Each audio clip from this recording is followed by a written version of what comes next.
So అందరికీ hi. మన 56 days షెడ్యూల్‌లో కూడా ఓపీజీకి 5 డేస్ అనుకున్నాం. అందులో ఈ 26థ్, 27థ్ కంప్లీట్ అయిపోయాయన్నమాట. మనం యాక్చువల్లీ ఈ 26థ్, 27థ్ ఈ 2 డేస్ కూడా ఆబ్స్టెట్రిక్స్ చదువుకొని, అలాగే 28థ్, 29 గైనీ కంప్లీట్ చేసుకొని, ఈ 30థ్‌న రివిజన్‌కి అలాగే పీవైక్యూస్ కోసం పెట్టుకున్నాం అనమాట.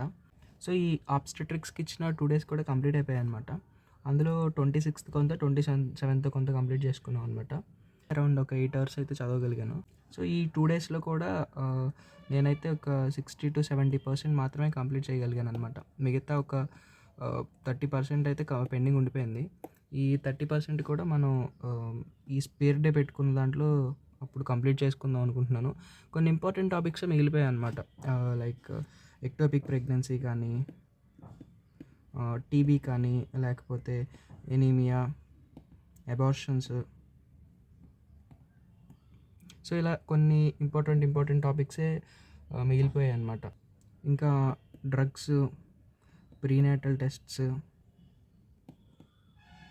ఇలా కొన్ని ఇంపార్టెంట్ టాపిక్సే మిగిలిపోయాయి అన్నమాట మనకి ఆబ్స్టెట్రిక్స్‌లో. సో ఇవన్నీ కూడా మనం ఈ స్పేర్ డే రోజు కంప్లీట్ చేసుకుందాం. సో అదనమాట ఆబ్స్టెట్రిక్స్ గురించి. అండ్ ఇవాళ నుంచి అయితే గైనీ స్టార్ట్ చేసుకుందాం.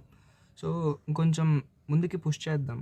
మనకి 26థ్‌న ఒక 8 అవర్స్ చదివాము, 27థ్‌న అరౌండ్ 8 అవర్స్ చదివాము. ఇవి సరిపోవట్లేదనమాట.